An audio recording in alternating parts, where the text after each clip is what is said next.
ഏവർക്കും സ്നേഹവന്ദനം. PM ശ്രീ പദ്ധതി കേന്ദ്ര സംസ്ഥാന ബന്ധങ്ങളിലേക്കുള്ള പുതിയ വഴിത്തിരിവോ എന്നുള്ളതാണ് ഇന്ന് നമ്മുടെ സ്ഥാനത്ത് വളരെയധികം ചർച്ച ചെയ്തുകൊണ്ടിരിക്കുന്നത്. ഇന്ന് ഞാൻ പറയാൻ പോകുന്ന വിഷയം നമ്മുടെ എല്ലാ വിദ്യാഭ്യാസ ഭാവിയെയും ഭരണഘടനാ സംവിധാനത്തെയും ഒരുപോലെ ബാധിക്കുന്ന ഒന്നിനെ കുറിച്ച് തന്നെയാണ്. PM ശ്രീ പദ്ധതി അഥവാ prime minister school for rising India എന്ന പേരിൽ തന്നെ അതിന്റെ ഉദ്ദേശം വളരെ കൃത്യമായിട്ട് നമുക്ക് മനസ്സിലാക്കാൻ സാധിക്കും. രാജ്യത്തെ ഉയർത്തുന്ന വിദ്യാലയങ്ങൾ എന്നാണ് ഇതിനെക്കുറിച്ച് പൊതുവെ പറയുന്നത്. പക്ഷേ ഇതിന്റെ ലക്ഷ്യങ്ങൾ എത്ര ഉന്നതമായാലും അത് നടപ്പിലാക്കുന്നതിനുള്ള രീതിയും അതിന്റെ രാഷ്ട്രീയ പ്രതിഫലനങ്ങളും ഇന്ന് ഇന്ത്യയിലെ പല സംസ്ഥാനങ്ങളെയും വളരെയധികം ആശങ്കപ്പെടുത്തുന്നുണ്ട്. ഒന്നാമതായിട്ട് PM ശ്രീ എന്നാൽ എന്താണ്, അതിനെക്കുറിച്ച് നമ്മൾ ചിന്തിക്കണം. PM ശ്രീ പദ്ധതി 2022 കേന്ദ്ര സർക്കാർ ആരംഭിച്ച ഒന്നാണ്. ഇത് രാജ്യത്തെ 14,500 ഗവൺമെന്റ് സ്കൂളുകൾ തെരഞ്ഞെടുത്തവയെ മോഡൽ സ്കൂളുകളാക്കുക എന്ന ലക്ഷ്യത്തോടെയാണ് തുടങ്ങിയിരിക്കുന്നത്. ഈ സ്കൂളുകളിൽ എന്താണ് മാറ്റങ്ങൾ ഉണ്ടാക്കുക? ഒന്നാമതായിട്ട് പഠന രീതികളിൽ കൂടുതൽ ആകർഷമാക്കും. കുട്ടികൾക്ക് ആസ്വദിച്ച് പഠിക്കാം. കളിച്ചും കണ്ടും പഠിക്കുന്ന രീതികൾ, ആക്ടിവിറ്റി ബേസ്ഡ് ലേണിംഗ് എന്നാണ് അതിനെ പറയുന്നത്. രണ്ടാമതായിട്ട് സ്കൂളുകൾ ഡിജിറ്റൽ സംവിധാനങ്ങളാൽ സമ്പന്നമാകും. കമ്പ്യൂട്ടർ ലാബുകൾ, സ്മാർട്ട് ക്ലാസുകൾ, ഹരിത ഊർജ്ജ സൗകര്യങ്ങൾ, അതോടൊപ്പം വിദ്യാർത്ഥികളിൽ മൂല്യബോധം, രാജ്യസ്നേഹം, സഹജീവിതം തുടങ്ങിയ വളർത്തുന്നവയായിരിക്കും. അധ്യാപകര് ഇത് നാഷണൽ എഡ്യൂക്കേഷൻ പോളിസി 2020 NEP പ്രവർത്തന രീതിയിലേക്ക് അവർ മാറും. ഫണ്ട് വിഭജനം അതിനെക്കുറിച്ച് ഇങ്ങനെയാണ് പറയുന്നത്. കേന്ദ്ര സർക്കാർ 60% അല്ലെങ്കിൽ യൂണിയൻ സർക്കാർ 60%, സംസ്ഥാനങ്ങൾ 40% എടുക്കണമെന്നുള്ളതാണ്. അപ്പൊ ഇതിന്റെ ആത്യന്തിക ലക്ഷ്യം നല്ലതായിട്ട് തന്നെയാണ് പലരും ഗണിക്കുന്നത് എന്ന് പറഞ്ഞാലും ഒരു ഉന്നത നിലവാരമുള്ള സർക്കാർ വിദ്യാലയ ശൃംഖല എന്നാണ് അത്തരക്കാരൊക്കെ ഇതിനെക്കുറിച്ച് പറയുന്നത്. എന്നാൽ ഇത് രണ്ടാമത്തെ ഭാഗത്തിലേക്ക് നമുക്ക് വരാം. കേരളം ഈ പദ്ധതിയോടെ ആദ്യം തന്നെ വളരെയധികം എതിർപ്പ് പ്രകടിപ്പിച്ചു. എന്തുകൊണ്ടാണ്? കാരണം സംസ്ഥാന സർക്കാർ അന്ന് പറഞ്ഞിരുന്നത് PM ശ്രീ എന്നത് NEP 2020 നടപ്പാക്കാനുള്ള വഴി മാത്രമാകുന്നു. അത് NEP നാഷണൽ എഡ്യൂക്കേഷൻ പോളിസി 2020 അല്ല അവരുണ്ടാക്കിയത്. അത് അതേപടി നമ്മുടെ സ്കൂളുകളില്, നമ്മുടെ കലാലയങ്ങളിലേക്കൊക്കെ കൊണ്ടുവരാനുള്ള പദ്ധതി മാത്രമാണ് എന്നാണ്. എന്നാൽ കേരളം NEP 2020 പൂർണ്ണമായിട്ട് അന്ന് അംഗീകരിച്ചിരുന്നില്ല. കേരളം ഭയപ്പെട്ടത് മറ്റൊന്നുമല്ല, വിദ്യാഭ്യാസം സംസ്ഥാനത്തിന്റെ അവകാശമാണെന്ന ഭരണഘടനാ സത്യത്തിൽ കേന്ദ്രം ഇടപെടുന്നു എന്നുള്ളതാണ്. ഉദാഹരണത്തിന് പാഠ്യപദ്ധതി ആരാണ് നിശ്ചയിക്കേണ്ടത്? കേന്ദ്രമാണോ സംസ്ഥാന സർക്കാരാണോ? അധ്യാപക പരിശീലനം, ഭാഷാ നയം, പഠന രീതികൾ ഇവയെല്ലാം സംസ്ഥാനങ്ങൾക്ക് സ്വതന്ത്രമായി നിശ്ചയിക്കാനായിരുന്നു ഇതുവരെയുള്ള സ്വാതന്ത്ര്യം. അതുകൊണ്ടാണ് ആദ്യ 2 വർഷം കേരളം ഇതിനോട് പ്രതികരിക്കാതെ ഒപ്പുവെക്കാതൊക്കെ നിന്നത്. എന്നാൽ ആരും അറിയാതെ ഇതിന്റെ കാര്യങ്ങളെ കുറിച്ച് കൃത്യമായൊരു ചർച്ച മുന്നണികളിലോ മുന്നണി സംവിധാനത്തിലോ പ്രതിപക്ഷമായിട്ടോ അല്ലെങ്കിൽ പൊതുസമൂഹത്തിലോ ചർച്ച ചെയ്യാതെ ഒക്ടോബർ മാസത്തിൽ കേരളം ഒരു പുതിയ നിലപാടങ്ങ് സ്വീകരിച്ചിരിക്കുകയാണ്. കേരളം എന്ന് പറഞ്ഞു കഴിഞ്ഞാൽ കേരളത്തിലെ ജനതയല്ല, കേരളത്തിലെ അധികാരത്തിലിരിക്കുന്നായിട്ടുള്ള 2, 3, 4, 10 പേര് മാത്രം ചേർന്ന് എടുത്തിരിക്കുന്ന ഒരു തീരുമാനമാണ്.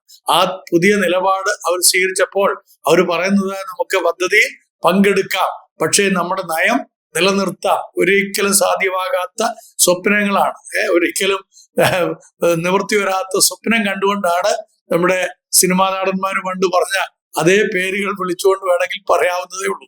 മുഖ്യമന്ത്രി ശ്രീ പിണറായി വിജയന്റെ വാക്കുകൾ ഏറെ ശ്രദ്ധേയമാണ്. അദ്ദേഹം പറഞ്ഞു, കേരളം PM ശ്രീയിൽ പങ്കെടുക്കും, പക്ഷേ ഞങ്ങൾ NEP 2020 സ്വീകരിക്കുന്നില്ല. നമ്മുടെ പാഠ്യരൂപവും നമ്മുടെ വിദ്യാഭ്യാസ ദിശയും നമുക്ക് നിലനിർത്താനാകും എന്നാണ് അദ്ദേഹം പറഞ്ഞത്. ഒരിക്കലും സംഭവിക്കാത്ത കാര്യമാണ്. അതുകൊണ്ട് തന്നെ പറയാം, കേരളം സഹകരിച്ചില്ലെങ്കിലും സ്വതന്ത്രമായ ഒരു നിലപാടാണ് ഈ കാര്യത്തിൽ മുഖ്യമന്ത്രി എടുത്തിരിക്കുന്നതെന്ന് ഇപ്പോൾ പുറത്തു വരുന്ന വാർത്തകളെല്ലാം കേൾക്കാൻ കഴിയും. ഇനി മൂന്നാമത്തെ ഭാഗത്തിലേക്ക് വരികയാണ്, രാഷ്ട്രീയ പ്രതിഫലനത്തെ കുറിച്ച്. പ്രിയമുള്ളവരെ, ഇത് വെറും വിദ്യാഭ്യാസ നയം മാത്രമല്ല, ഇത് ഫെഡറലിസത്തിന്റെ ഒരു പരീക്ഷണം കൂടിയാണ്. അത് ആരും ചർച്ച ചെയ്യുന്നില്ല. ഒരു പക്ഷം പറയുന്നത് ഇത് കേന്ദ്രാധിപത്യത്തിന്റെ നീണ്ട കൈയാണ്. മറ്റൊരു പക്ഷം പറയുന്നത് ഇത് സഹകരണ ഫെഡറലിസത്തിന്റെ വ്യക്തമായ ഉദാഹരണമാണ്. ഇതിലൂടെ ചോദ്യം ഉയരുന്നത് വിദ്യാഭ്യാസം സംസ്ഥാനത്തിന്റെ അവകാശമായിരിക്കണോ അല്ലെങ്കിൽ ദേശീയ തലത്തിൽ ഏകീകരിക്കപ്പെടണോ? ഇതാണെന്ന് നടക്കുന്ന യഥാർത്ഥമായ ചർച്ചകൾ വേണ്ടിയിരുന്നത്. പക്ഷേ അത് നമ്മുടെ ആളുകൾ ചർച്ച ചെയ്യാതെ പോകുന്നു എന്നുള്ളതാണ് ഏറ്റവും ഖേദകരമായ കാര്യം. നമുക്ക് ഇതിന്റെ നാലാമത്തെ വശം കൂടി ചിന്തിക്കാം. തമിഴ്നാട്, ബംഗാൾ ഈ സംസ്ഥാനങ്ങൾ എന്തുകൊണ്ടാണ് ഇതിനെ എതിർക്കുന്നത്? ഇപ്പോൾ നമുക്ക് നോക്കാം, തമിഴ്നാട്, ബംഗാൾ എന്നിവ എന്തുകൊണ്ടാണ് ഈ പദ്ധതിയിൽ ഒപ്പുവെക്കാൻ മനസ്സ് കാണിക്കാത്തത്? അതിന്റെ ഒന്നാമത്തെ കാര്യം, ഇവിടെ വിദ്യാഭ്യാസം സംസ്ഥാന വിഷയമാണെന്നത് ശക്തമായിട്ട് ഉറപ്പിക്കുന്നു. കേന്ദ്രം സ്കൂളുകളുടെ പേരിൽ പോലും PM എന്ന പേരിടുന്നത് സ്വതന്ത്രതയ്ക്ക് വിരുദ്ധമാണ് എന്ന് അവിടുത്തെ ഭരണാധികാരികൾ പറയുന്നു. പ്രൈം മിനിസ്റ്ററുടെ പേരിലാണ് എല്ലാ കാര്യങ്ങളും നടക്കുന്നത്. നമുക്കറിയാം, ചില വാക്സിനൊക്കെ നമ്മളെ കോവിഡിന്റെ ഒക്കെ വാക്സിൻ എടുത്തപ്പോൾ അതിൽ പോലും അദ്ദേഹത്തിന്റെ ഫോട്ടോ സഹിതമായിരുന്നു എടുത്തിരുന്നത്. എന്നാൽ ഇന്ന് അതൊക്കെ നീക്കം ചെയ്തു. അതിന് ചില പ്രത്യേക കാരണങ്ങളുണ്ട്. നിങ്ങൾ അന്വേഷിച്ചാൽ മതി. അന്വേഷിച്ച ആളുകളെല്ലാം ഞെട്ടിത്തിരിഞ്ഞിരിക്കുകയാണ്. ഇതിനൊക്കെ എന്തെങ്കിലും ഗൂഢമായ ആലോചനകളും നിക്ഷിപ്ത താല്പര്യ കക്ഷികളുടെ ഗൂഢമായ പ്രവർത്തന ശൈലികളുമാണിതെന്ന് തിരിച്ചറിയാൻ കഴിയാതെ ഇവിടുത്തെ ഭരണാധികാരികളും അവരുടെ തല കൊണ്ടുവന്ന് മറ്റുള്ളവരുടെ കക്ഷത്ത് വെച്ചു എന്നുള്ളതാണ് ഏറ്റവും സങ്കടകരമായ കാര്യം. ഇതുവരെ ഇതിനെ 3 വർഷം എതിർത്തുകൊണ്ടിരുന്നവർ എന്തുകൊണ്ട് ഈ അവസാനത്തെ 2 വർഷത്തിൽ ഇത് നടപ്പാക്കാം എന്ന് പറയുന്നു?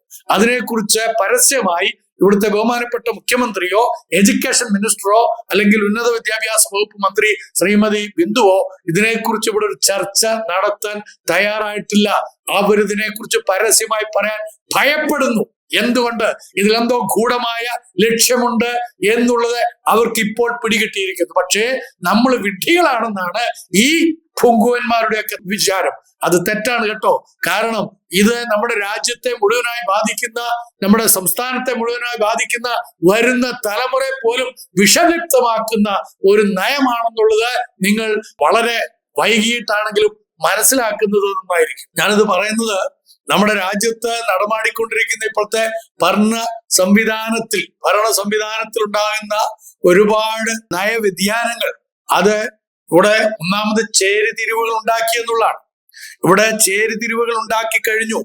ഇവിടുത്തെ ഹിന്ദുക്കൾ, മുസ്ലിങ്ങൾ, ക്രിസ്ത്യാനികൾ എന്ന് പറഞ്ഞ് കമ്പാർട്ട്മെന്റലൈസ് ചെയ്ത് ജനങ്ങളെ തമ്മിൽ ഭിന്നിപ്പിക്കുന്ന ആസൂത്രിതമായിട്ടുള്ള പരിപാടികൾ നമ്മുടെ രാജ്യത്ത് നടപ്പാക്കി കഴിഞ്ഞു. ആ നടപ്പാക്കി കഴിഞ്ഞതിന്റെ അടിസ്ഥാനത്തിൽ അടുത്ത പദ്ധതിയാണ് വരുന്ന തലമുറയെ പോലും വിഷലിപ്തമായിട്ടുള്ള കാര്യങ്ങൾ പഠിപ്പിക്കുക എന്നുള്ളത്. ഞാൻ വെറുതെ പറയുന്നതല്ല. ചില നാളുകൾക്ക് മുമ്പ് ഞാൻ ഛത്തീസ്ഗഡിൽ ചെന്നപ്പോൾ അവിടുത്തെ 9ാം ക്ലാസ്സിൽ പഠിക്കുന്ന ഒരു കുട്ടി, ആ കുട്ടിയുടെ പാഠ്യപുസ്തകം എന്നെ കാണിക്കാനിടയായി. ഞാൻ കാണണമെന്ന് പറഞ്ഞു, കാണിക്കാനിടയായി. കാരണം ഞാൻ അതിനെ കുറിച്ച് ഒന്ന് കേട്ടിരുന്നത് ശരിയാണോ എന്നറിയാൻ. അതിനകത്ത് 9ാം ക്ലാസ്സിൽ പഠിപ്പിക്കുന്ന സംസ്കൃത പാഠ്യപുസ്തകത്തിൽ വളരെ കൃത്യമായിട്ട് എഴുതി വെച്ചിരിക്കുകയാണ്, ആദ്യമായിട്ട് ലോകത്തിലെ ആദ്യത്തെ വിമാന സർവീസ് പുഷ്പക വിമാനമായിരുന്നു. നിങ്ങൾ ചിന്തിച്ചു നോക്കിയേ. അതേപോലെ തന്നെ ശാസ്ത്രീയമായിട്ടുള്ള കാര്യങ്ങളെല്ലാം വളരെ വികലമാക്കിക്കൊണ്ട് ശാസ്ത്രത്തിന് നേരെ പുറം തിരിയുന്നതായിട്ടുള്ള ഒരുപാട് വൈകല്യങ്ങൾ നമ്മുടെ കുട്ടികളുടെ മനസ്സിലേക്ക് കൊണ്ട് കുത്തിവെച്ചു കഴിഞ്ഞാൽ അവർക്ക് എങ്ങനെയാണ് ശാസ്ത്രീയ ബോധമുണ്ടാകുക, ചിന്താശക്തി ഉണ്ടാകുക? അവർക്ക് ഒരു വിധത്തിലും ഉയരാൻ കഴിയുകയില്ല. വരുന്ന തലമുറകളെ വീണ്ടും അടിമത്തത്തിലേക്ക് കൊണ്ടുപോകാനുള്ള വലിയ ചൂഷണ വിദ്യകളാണ് ഇപ്പോൾ ആവിഷ്കരിച്ചിരിക്കുന്നത്. അതിന് ഇവിടുത്തെ ഇടതുപക്ഷ സർക്കാരിൽ CPIM-ന്റെ തലപ്പത്തിരിക്കുന്ന ആളുകൾ കുഴലൂതുന്നു എന്നുള്ളത് വളരെ ക്ലേശകരമായ, ഖേദകരമായ കാര്യമാണ്. ഞാൻ ഈ കാര്യത്തിൽ CPI-യെ അഭിനന്ദിക്കുകയാണ്. കാരണം അവരുടെ നിലപാടുകൾ, രാഷ്ട്രീയ നിലപാടുകളിൽ വെള്ളം ചേർക്കാൻ അവര് തയ്യാറാകുന്നില്ല എന്നുള്ളതാണ് അതിന്റെ സത്യം. അതുകൊണ്ട് തന്നെ ഇതിനകത്തൊരു വേർതിരിവ് വളരെ അത്യാവശ്യമാണ്. ഇവിടുത്തെ മുഖ്യമന്ത്രിയും വിദ്യാഭ്യാസ മന്ത്രിയും ഒക്കെ ആ സ്ഥാനങ്ങളിൽ നിന്ന് സ്ഥാനത്യാഗം ചെയ്യുന്ന സമയം അതിക്രമിക്കുകയാണ് ഇപ്പോൾ തന്നെ.